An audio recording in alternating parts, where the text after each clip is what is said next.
Hello students. So students, as you know that we are completing chapter number 10 is straight lines, okay?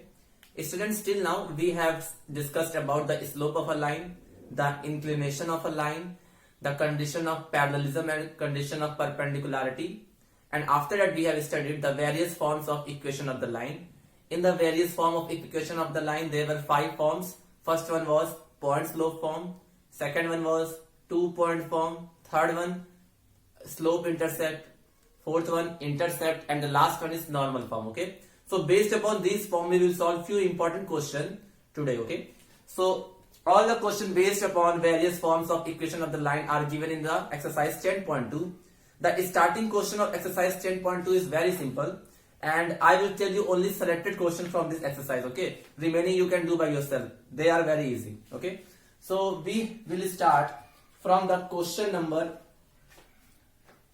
10. Okay, we will start from the question number 10 of exercise 10.2. ठीक है, from NCERT. I hope all of you having the book.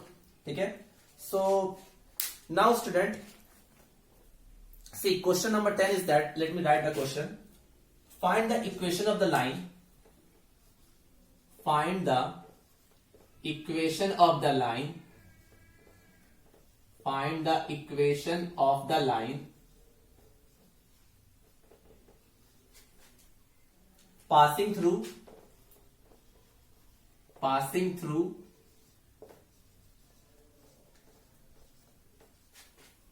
minus 3,5 and perpendicular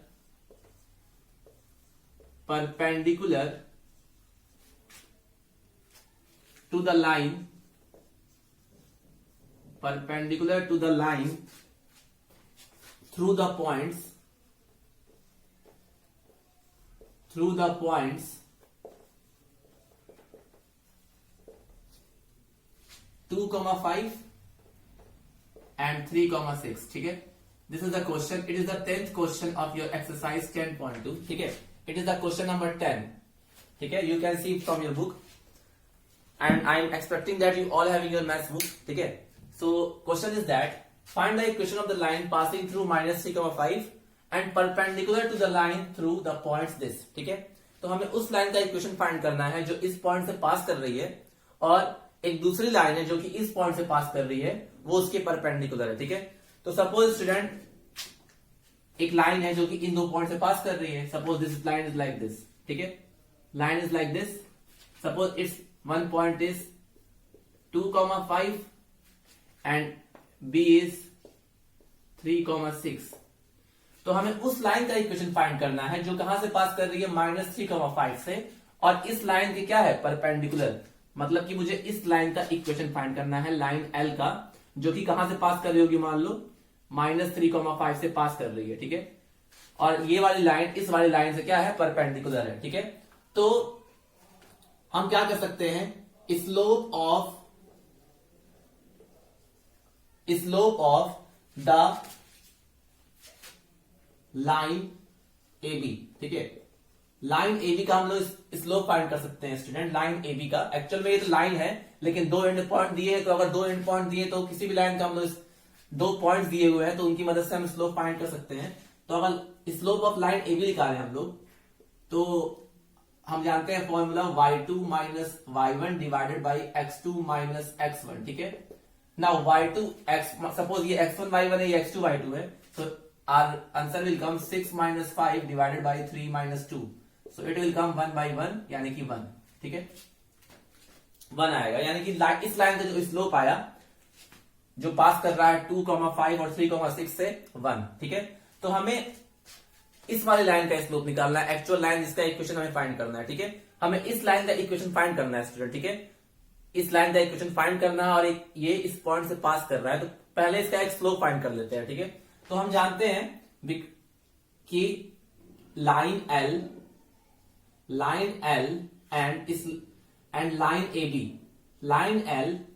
and line AB are perpendicular to each other ना, क्योंकि दिया है question में perpendicular to each other.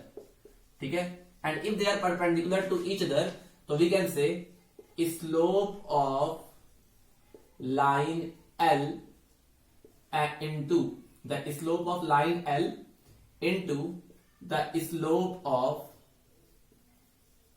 Line A B, दोनों का product -1 के बराबर होगा।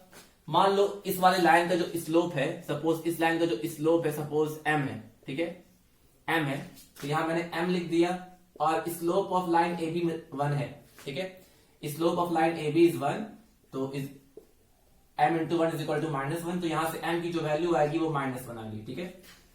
अब देखो हमें इस लाइन का स्लोप भी पता चल गया, और ये लाइन इस पॉइंट से पास भी कर रहा है, तो we will write because line L passes through -3,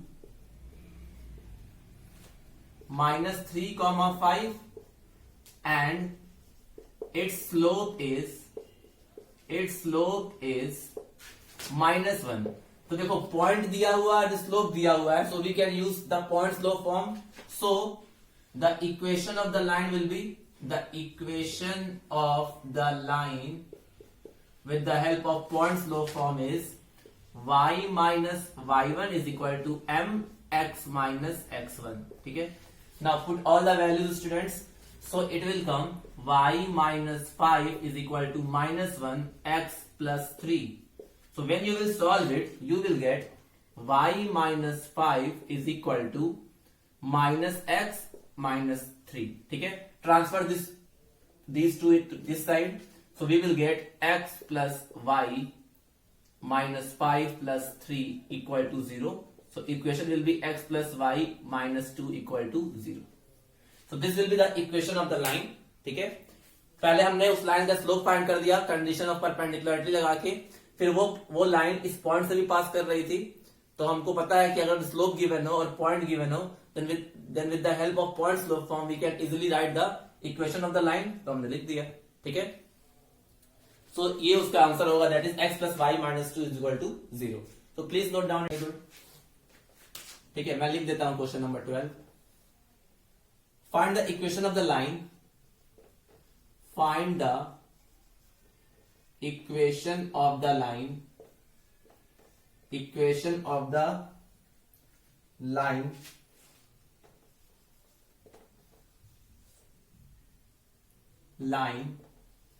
that cuts of equal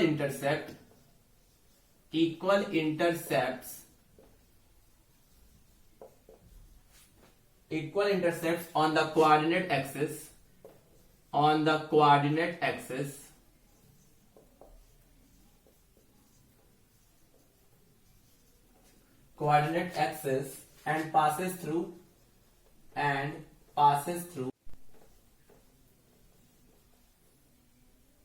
the point 2,3, ठीक है। इक्वल इंटरसेप्ट कट कर रहा है स्टूडेंट, मैंने आपको बताया व्हाट इज इक्वल इंटरसेप्ट, ठीक है। अब देखो क्या है, हमें उस लाइन का इक्वेशन फाइंड करना है that cuts of the equal intercept on the coordinate axis, मतलब कि जितना इंटरसेप्ट वो एक्स एक्सिस में कट कर रही है उतना ही वो वाई एक्सिस में कट कर रही है, और इस पॉइंट से पास कर रही है, तो हमें इक्वेशन ऑफ द लाइन लिखना है। अब देखो यहाँ इंटरसेप्ट के बारे में कुछ आया ना, तो हम जानते हैं ना कि इंटरसेप्ट फॉर्म में लाइन का इक्वेशन क्या होता है, in intercept form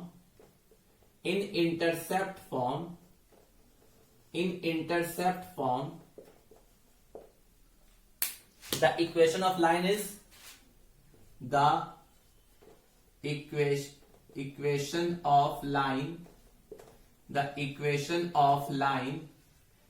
is x upon a plus y upon b equal to 1, ठीक है।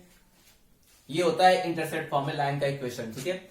तो suppose I will draw a coordinate axis like this, ठीक है, x y, x dash y dash, ठीक है। और एक लाइन है जो कि इक्वल इंटरसेप्ट x एक्सिस पे भी कट कर रही है और y एक्सिस पे भी कट कर रही है, मतलब कि जितना ही डिस्टेंस ये होगा उतना ही डिस्टेंस ये होगा, ठीक है, ठीक है। और ये जो लाइन है ये 2,3 से पास कर रही है, मान लो ये 2,3 से पास कर रही है, कुछ ऐसा, ठीक है। तो मान लो अगर इक्वल इंटरसेप्ट कट कर रहा है स्टूडेंट, तो मान लो इधर भी अगर ए है तो इधर भी क्या होगा, ए। ठीक है, मतलब कि ए की वैल्यू तो ए ही है और बी की वैल्यू भी ए है, दोनों इंटरसेप्ट आपस में क्या है, बराबर। Because equal intercept are there, equal intercept are there, equal intercept on X and Y axes, because equal intercept on X and Y axes, so we can say A equal to be. ठीक है, हम लोग ए equal to be कर सकते हैं, ए जो होगा वो बी के बराबर होगा। ठीक है, तो यहां से क्या आ गया स्टूडेंट, यहां से क्या आ सकता है, अगर मैं इसको इक्वेशन नंबर 1 कर दूं तो from equation number 1 we can say x upon a को ए रहने दो और b के जगह भी ए पुट कर दो, इज इक्वल टू 1। तो यहां से क्या आया, x plus y is equal to a. ठीक है, ये मान लो इक्वेशन नंबर 2 है, यानी कि x plus y equal to a, इस टाइप का इक्वेशन होगा कुछ। ठीक है, अब एक बात बताओ मुझे, अगर ये लाइन इक्वल इंटरसेप्ट कर रही है और ये 2,-3 से पास भी कर रही है, इसका ये मतलब हुआ ना कि अगर 2,3 को हम लोग x और y की जगह पुट कर दे तो वो उस लाइन को सेटिस्फाई करेगा। तो हम लिखेंगे because line passes through the points 2,3, so it satisfy the equation। Obvious सी बात है, हम जानते हैं कि एक लाइन में बहुत सारे पॉइंट्स होते हैं और हर एक पॉइंट को अगर लाइन में पुट करें, हर एक पॉइंट का कुछ ना कुछ कोऑर्डिनेट होगा और अगर उसमें एक्स और वाई की वैल्यू हम लोग हर एक पॉइंट का लाइन में पुट करें तो वो लाइन को सेटिस्फाई करता है। तो ये लाइन इस पॉइंट से पास कर रही है, तो यानी कि अगर हम एक्स की जगह 2 पुट कर दे और वाई की जगह 3 पुट कर दे, अगर हम एक्स की जगह 2 पुट कर दे और वाई की जगह क्या पुट कर दे, 3, क्योंकि यहाँ पे एक्स कोऑर्डिनेट 2 है, वाई कोऑर्डिनेट 3 है, क्योंकि लाइन इस पॉइंट से पास कर रही है। तो क्या हो सकता है, so from equation number 2 we can say x plus y is equal to a is there, so x will be 2 and y will be 3 will be equal to a, so a will come what, 5। a कितना आ जाएगा, 5।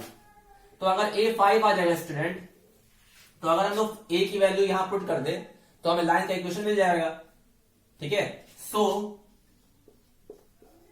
The equation of the line क्या था, from equation number 2 was x plus y equal to a की value put कर दो तो x plus y is equal to 5, this will be the equation of the line. ठीक है, very simple. पहले question ये दिया था कि इक्वल इंटरसेप्ट कर रहा है, इसका मतलब a और b आपस में बराबर होंगे, तो अगर a ये है तो ये भी a ही होगा। ठीक है, हम जानते हैं इंटरसेप्ट फॉर्म में लाइन का इक्वेशन क्या होता है, x by a plus y by b is equal to 1। तो जहां पे a है वहां पे तो a रहने दिया, b की जगह भी a पुट कर दिया, तो हमारा इक्वेशन आ गया x plus y equal to a। अब ये जो लाइन है 2,3 से पास कर रही है, इसका मतलब ये पॉइंट इस लाइन को सेटिस्फाई करेगा। तो इस लाइन में अगर x और y की जगह 2 और 3 पुट कर दे तो वो सेटिस्फाई करेगा ही। ठीक है, तो 2 और 3 पुट कर दिया तो a की वैल्यू 5 मिल गई।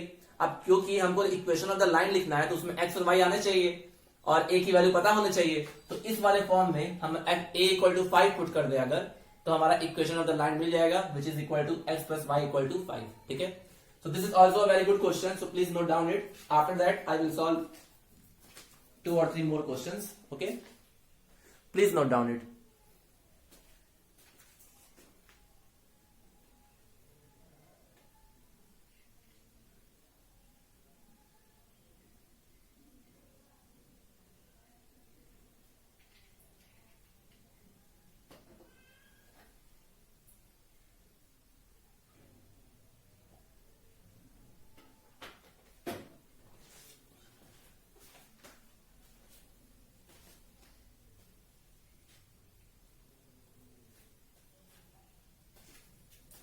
Now students, we will move to our next question. Okay, it is very simple question. कभी भी इंटरसेप्ट फॉर्म में क्वेश्चन आए तो पहले लाइन का इक्वेशन लिख लो इंटरसेप्ट फॉर्म में, फिर जो भी कंडीशन दी हुई है उसके थ्रू जाओ तो आपका आंसर आ जाएगा। ठीक है, ये सारे अप्रोचेस है किसी क्वेश्चन को सॉल्व करने के लिए। ओके,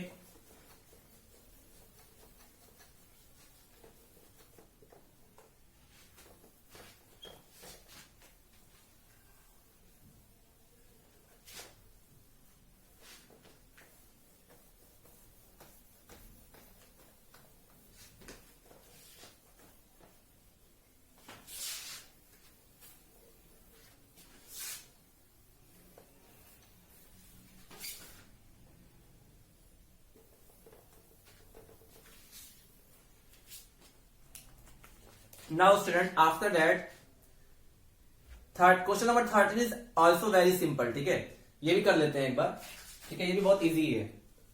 क्वेश्चन नंबर 13 ही है एक्सरसाइज 10.2 का। So let us discuss. Find the equation of the line, find the equation of the line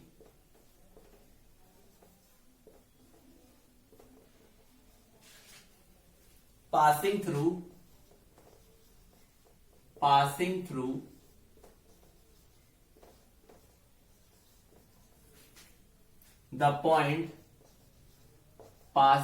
the point 2, 2 and cutting off intercepts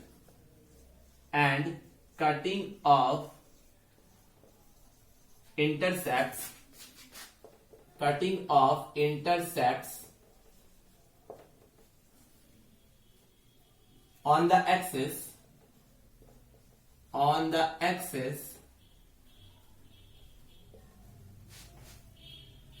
whose sum is 9, ठीक है।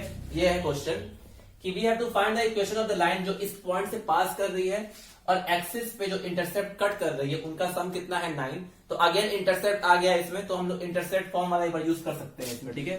तो मान लो एक एक्स वाई एक्सिस है, this is the line L, this is origin, और ये x axis पे कुछ, एक्स एक्सिस और वाई एक्सिस पे कुछ ना कुछ इंटरसेप्ट कट करेगा। तो suppose this x intercept is a and y intercept is b, ठीक है, और ये 2,2 से पास कर रही है, तो 2,2 मान लो कहीं यहां होगा, ठीक है। Suppose this is a point P, ऐसा कुछ बनेगा, ठीक है। तो हम जानते हैं ना कि इंटरसेप्ट फॉर्म में इक्वेशन ऑफ द लाइन क्या होती है, वी नो दैट क्यों इंटरसेप्ट फॉर्म यूज करेंगे, क्योंकि इंटरसेप्ट फॉर्म का क्वेश्चन दिया हुआ है, इंटरसेप्ट वर्ड आया है इसमें और उसका यूज करना है, इसलिए इंटरसेप्ट फॉर्म वाला लिख रहा है, ठीक है। We know that equation of the line in intercept form, equation of the line in intercept form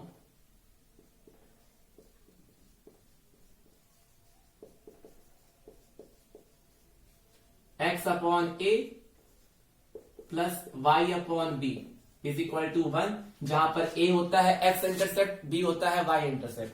अच्छा, दिस लाइन पासिंग थ्रू 2,2 ना, मतलब कि ये पॉइंट अगर 2,2 से पास कर रही है, तो हम लोग अगर इस पॉइंट, इस इक्वेशन में x और y की जगह 2 और 2 पुट कर देंगे तो ये इस इक्वेशन को सेटिस्फाई करेगा। ऑब्वियस सी बात है, अगर कोई लाइन किसी पॉइंट से पास कर रही होती है, इसका मतलब कि वो पॉइंट उस लाइन का सोल्यूशन होता है, ठीक है। और अगर सोल्यूशन है तो वो इक्वेशन को सेटिस्फाई करेगा। तो हम लिखेंगे because line passes through 2,2, then it will satisfy the line, so it will satisfy the line, ठीक है। And if it will satisfy the line, so we can say, हम लोग x की जगह 2 पुट कर दे तो 2 अपॉन a प्लस y की जगह पुट कर दे 3, तो 3 अपॉन, सॉरी इसमें भी 2 ही है ना, 2,2 ही है, ठीक है, तो 2 ही है यहाँ पे, तो इसमें भी 2 ही पुट कर दे, 2 upon b is equal to 1। तो इसको सॉल्व करते हैं स्टूडेंट, तो आएगा क्या एक्चुअल में, ये आएगा 2b plus 2a upon ab equal to 1, ठीक है, इक्वल टू 1 आएगा इसको सॉल्व करने पर, ठीक है। इसको और अच्छे से सॉल्व कर लेते हैं, तो 2a plus 2b is equal to ab, मान लो ये इक्वेशन नंबर 1 है, ठीक है। अच्छा, अब दिया हुआ है कि जब ये इंटरसेप्ट कट कर रहा है, तो cutting off intercept on the axis whose sum is 9, मतलब कि इंटरसेप्ट का जो सम है वो 9 है, यानी कि a plus b equal to 9 दिया हुआ है, ठीक है, a plus b equal to 9 दिया हुआ है, ठीक है। तो मान लो ये इक्वेशन नंबर 2 है, 1 और 2 को सॉल्व कर लेते हैं, तो सॉल्विंग इक्वेशन 1 एंड 2, क्या करें, अगर हम लोग क्या कर सकते हैं इक्वेशन नंबर 2 में 2 का मल्टीप्लाई करके सॉल्व कर ले, तो इक्वेशन 1 को मैंने तो 2a प्लस 2b लिख दिया इज इक्वल टू ab, और इक्वेशन 2 में 2 का मल्टीप्लाई कर देगा तो 2a plus 2b is equal to 18। ठीक है, ये आएगा स्टूडेंट, यही तो आएगा, दिस विल कम ओनली। ठीक है, ओनली दिस विल कम। ठीक है, नाउ सॉल्व करते हैं। मैंने क्या कर दिया, इक्वेशन नंबर 2 में 2 का मल्टीप्लाई कर दिया है। ठीक है, इक्वेशन नंबर 2 में 2 का मल्टीप्लाई किया है, फिर सॉल्व किया। अब इसको माइनस कर देते हैं तो क्या आएगा, माइनस माइनस माइनस, ये दोनों ही कैंसिल हो गए। ठीक है, ये बच गया इधर इस साइड 0 और इस साइड बच गया ab माइनस 18। तो यानी से ab की वैल्यू कितनी आ गई स्टूडेंट, 18। ठीक है, ab की वैल्यू आ गई 18। ठीक है, अब ab की वैल्यू आई गई है और हमको a plus b equal to 9 पता ही है, तो फिर से क्या करेंगे, हम लोग क्या कर सकते हैं, बिकॉज ab इक्वल टू 18 ना, ab इक्वल टू 18 और a और प्लस b की वैल्यू 9 है, तो हम लोग चाहे तो a की वैल्यू पुट कर दे इन टर्म्स ऑफ b, चाहे b की वैल्यू पुट कर दे इन टर्म्स ऑफ a। तो हम b की वैल्यू पुट कर दे रहे हैं, a को a रहने दिया और b को मैंने लिख दिया 9 minus a is equal to 18। ठीक है, इसको सॉल्व कर लेते हैं, तो ये आएगा 9a minus a square equal to 18, या इसको सही से लिखें तो a square minus 9a plus 18 equal to 0। ठीक है, ये आएगा स्टूडेंट। ठीक है, अच्छा इसको फैक्टराइज कर लेते हैं, तो जब फैक्टराइज करेंगे स्टूडेंट तो ये आएगा 6 और 3, 6 3 18, तो ये आ जाएगा इसको फैक्टराइज करने पर a minus 6 and a minus 3। I hope you will get it. ठीक है, you are getting, I hope you are getting. इसको बस मैंने फैक्टराइज कर लिया है, तो a minus 6 and a minus 3 आएगा। तो यहां से एक a की वैल्यू निकलेगी a इक्वल टू 6 और a इक्वल टू 3, या तो 6 होगा या तो 3 होगा। ठीक है, तो अगर a इक्वल टू 6 है या एक, तो इससे से पहले लेते हैं व्हेन a इक्वल टू 6। अच्छा, अगर a 6 होगा तो इस केस में b आएगा 3, क्योंकि दोनों का सम कितना है 9। ठीक है, and when a will be equal to 3, b will be equal to 6। ठीक है, अरे देखो जब a इक्वल टू 6 लोगे तो 6 पुट करोगे तो b की वैल्यू 3 आएगी, और वैसे ही a की वैल्यू 3 लोगे तो b की वैल्यू 6 आएगी। ठीक है, तो हमको इक्वेशन ऑफ द लाइन लिखना है ना, हमको इक्वेशन ऑफ द लाइन लिखना है। तो अब क्या करें स्टूडेंट्स, इसमें हम लोग a और b की वैल्यू पुट कर देते हैं इंटरसेप्ट फॉर्म में। ठीक है, क्योंकि इंटरसेप्ट फॉर्म में हमने लिखा था, स्टार्टिंग में हमने क्या लिखा था, equation of the line in intercept form लिखा था ना, तो लास्ट में लिखेंगे सो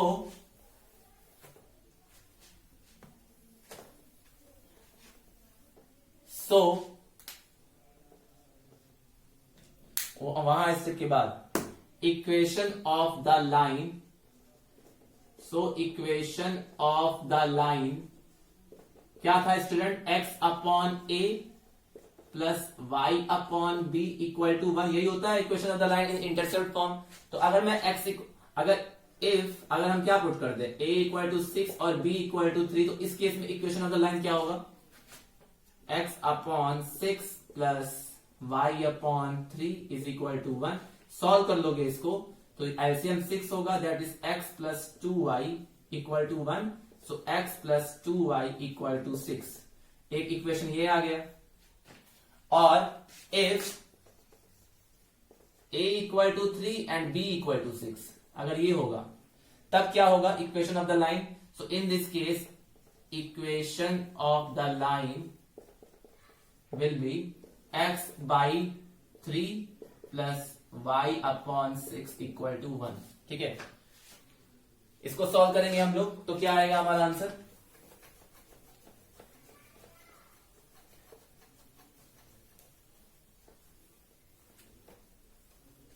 क्या आएगा बताइए, when you will solve it will come 6, it will come 2x plus y equal to 6 equal to 1। ठीक है, इक्वल टू 1, तो ये आ जाएगा 2x plus y equal to 6।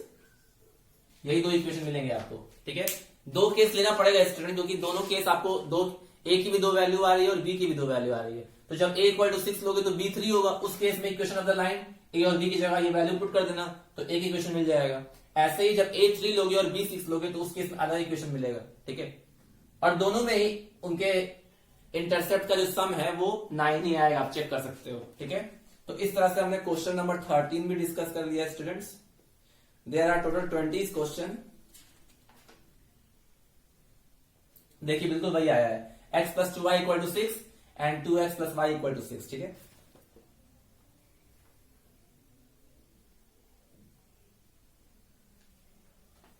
One more question I can tell you, and if you will solve this question, then you can easily solve the remaining question, ठीक है। तो please note down it. After that, we will solve one more question, then we will finish it, okay? So I hope it is clear to you. जिस form में question का statement है उसी form में पहले इक्वेशन ऑफ द लाइन लिख लो, ठीक है। उसके बाद जो भी डेटा गिवन है उसके अकॉर्डिंग चलिए इक्वेशन बनाइए, सॉल्व करिए अननोन को और फिर पुट कर दीजिए इक्वेशन में, तो आपको इक्वेशन ऑफ द लाइन मिल जाएगी। एक बार इस तरह क्वेश्चन सॉल्व करना सीख जाओगे तो आपको हेल्प मिलेगी, ठीक है।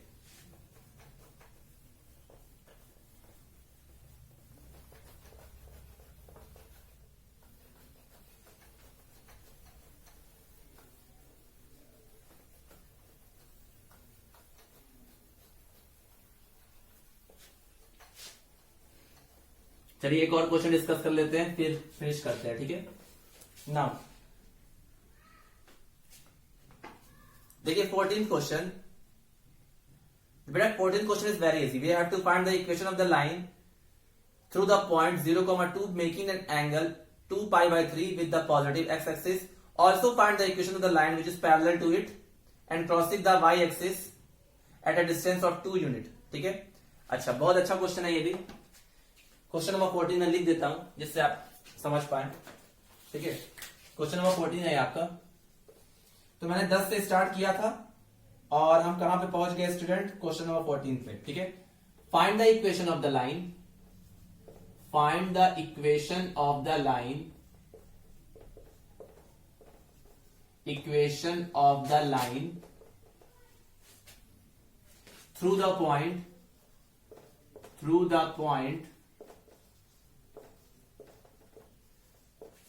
0,2 making an angle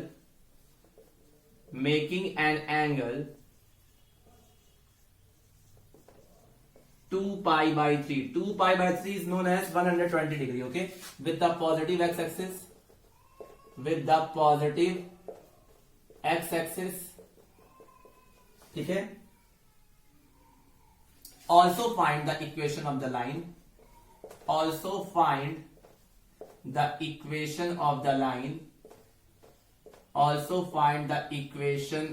the line, parallel to it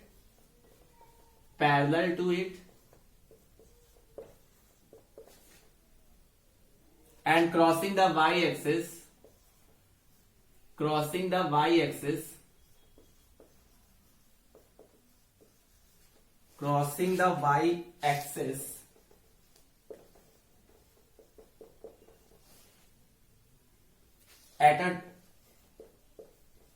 at the distance of 2 units below the origin, ठीक है, below the origin, ठीक है। बहुत सिंपल क्वेश्चन है। क्या फाइंड करना है स्टूडेंट? यहाँ पे 2 लाइन के इक्वेशन फाइंड करने हैं। पहले लाइन के केस में क्या करना है? We have to find the equation of the line through the point, जो कि इस पॉइंट से पास कर रहा है, and making an angle 2 pi by 3 with the positive x axis. मतलब कि मान लो अगर ये एक्स वाई एक्सिस है तो एक लाइन है जो कि किसी पॉइंट से पास कर रहा है, 0,2 से पास कर रहा है, ठीक है। 0,2 मान लो यहां कहीं होगा, 0,2 ये इससे पास कर रहा है और पॉजिटिव एक्स एक्सिस से, पॉजिटिव यही वाला एक्सिस है, इससे क्या बना रहा है? 2 पाई बाय 3। ये रेडियन में दिया हुआ है, इसको डिग्री में कन्वर्ट करोगे तो 120 डिग्री आएगा, ठीक है। तो हमें उस लाइन का इक्वेशन फाइंड करना है। तो थीटा दिया हुआ है student, theta is given that 2 pi by 3, ठीक है। 2 पाई बाय 3 या अगर डिग्री में लिखे तो 120 डिग्री, ठीक है। तो स्लोप ऑफ लाइन क्या लिख सकते हैं? पहले केस में स्लोप ऑफ लाइन हम लिख सकते हैं m, जो होता है हमारा tan थीटा, ठीक है, और tan थीटा की जगह 120 पुट कर देते हैं। अब tan 120 कितना होता है, तो ASTC से सॉल्व करेंगे इसको, तो इसको लिख सकते हैं tan 90 plus 30, 90 plus 30 second quadrant में आता है तो tan नेगेटिव होता है, और 90 में चेंज हो जाएगा कॉट में, तो माइनस कॉट 30 आएगा, जिसकी वैल्यू होगी -√3। मतलब कि जिस लाइन का हमको इक्वेशन फाइंड करना है उसका स्लोप है -√3, ठीक है। And line passes through 0,2, passes through 0,2 and slope बस ये लिखते हैं, पासेस थ्रू 0,2। इसका मतलब ये हमारा x1 y1 हो गया, इसका स्लोप ये आ गया और इस पॉइंट से पास कर रही है। सो इक्वेशन ऑफ द लाइन, देखो हमको स्लोप पता है और पॉइंट पता है, तो कौन सा फॉर्म यूज करेंगे, slope point form. So equation of the line can be written as y minus y1 is equal to m x minus x1, ठीक है। वैल्यू पुट कर दीजिए, तो y माइनस ये है m हो गया आपका -√3 and it is x minus 0. When you will solve it, student, you will get y minus 2 equal to -√3x या √3x plus y minus 2 equal to 0. ठीक है, so this will be the equation of the line. So let me check the answer once more. ठीक है,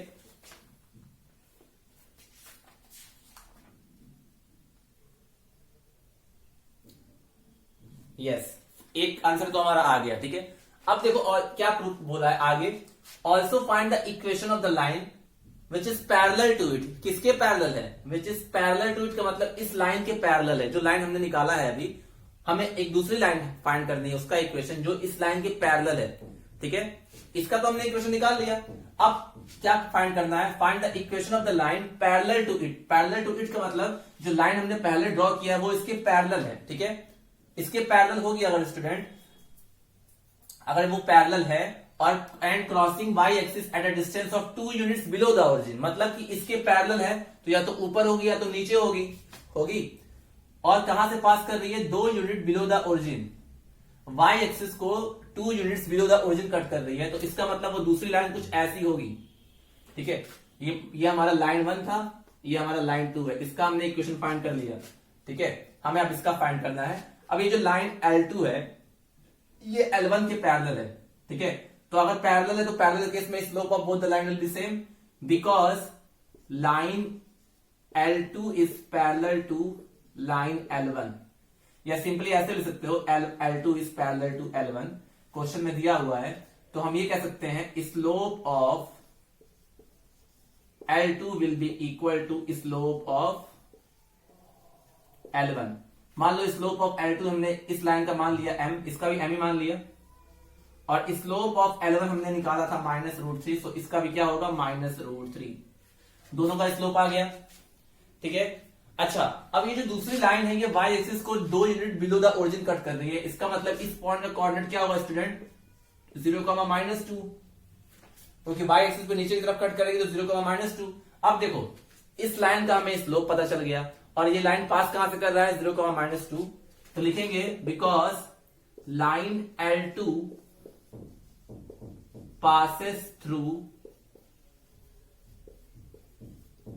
0,-2, so equation of the line can be written as y minus y1 is equal to mx minus x1। हमको slope पता ही चल गया है, ठीक है, हमको स्लोप पता चल गया है, हमें पॉइंट पता ही है, तो बस वैल्यू पुट करना है, तो पुट कर देते हैं। तो ये आएगा y माइनस y1 की वैल्यू कितनी है, ये पास कहां से कर रहा है, 0,-2 से, तो y1 की वैल्यू -2 होगी, तो ये बन जाएगा +2 इज इक्वल टू m की वैल्यू है -√3, तो -√3 पुट कर देते हैं और इट इज x माइनस 0, ठीक है। तो ये क्या बनेगा स्टूडेंट, ये बनेगा y plus 2 is equal to -√3x। तो जब इसको सॉल्व करेंगे तो आएगा √3x plus y plus 2 equal to 0। तो ये इक्वेशन है किसका, this is the equation of L2। And this is the equation of L1। ठीक है, तो क्या आया हमारा answer? Yes, both answer are correct. पहली लाइन का इक्वेशन ये है, दूसरी लाइन का इक्वेशन ये है। देखो पहले क्या दिया हुआ था कि पहले दिया हुआ था कि हमें उस लाइन का इक्वेशन फाइंड करना है जो 0,2 से पास कर रहा है और x एक्सिस से 2π/3 एंगल बना रहा है, यानी कि इंक्लिनेशन दिया हुआ है थीटा दैट इज 2π/3। तो वहां से पहले उसका स्लोप फाइंड कर लिए दैट इज tan थीटा के फॉर्मूले से, तो -√3 आ गया। और ये वो लाइन, पहली वाली लाइन जो है वो 0,2 से पास कर रहा है। तो अगर ये लाइन 0,2 से पास कर रहा है, उसका स्लोप आपको पता ही है, तो पॉइंट स्लोप फॉर्म में अगर उसका इक्वेशन फाइंड करें तो ये आना चाहिए। बस वैल्यू पुट कर दिया तो हमारा पहली लाइन का इक्वेशन आ गया, √3x + y - 2 = 0। अब एक दूसरी लाइन है, उसका इक्वेशन फाइंड करना है जो पहली वाली लाइन के पैरेलल है। तो अगर पहली वाली लाइन के पैरेलल है तो दोनों लाइन का स्लोप क्या होगा? Same, condition of parallelism. ठीक है, तो the slope of both the line will be same, so for the slope of L2 will also be -√3। और ये जो सेकंड वाली लाइन है, ये y एक्सिस को 2 यूनिट नीचे की तरफ कट कर रही है, बिलो द ओरिजिन। इसका मतलब नेगेटिव y एक्सिस पे कट कर रही है, तो 0,-2 से पास करनी चाहिए। तो यानी कि इस केस में x1 y1 0,-2 हो गया।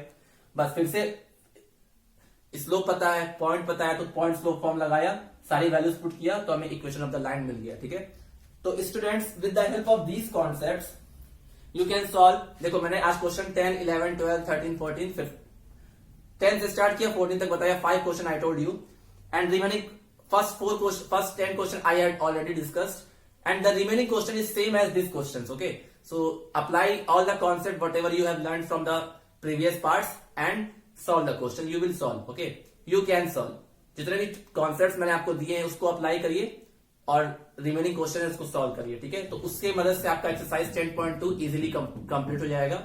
इन the next form I will tell you the general form of the line, और किसी भी लाइन को अलग अलग फॉर्म में कैसे रिप्रेजेंट करते हैं वो बताएंगे। ठीक है, so I hope whatever things I taught you today that is clear to you. Remaining things of the chapter that I will discuss in the next part of the video. So till then students, have a nice day, take care, thank you.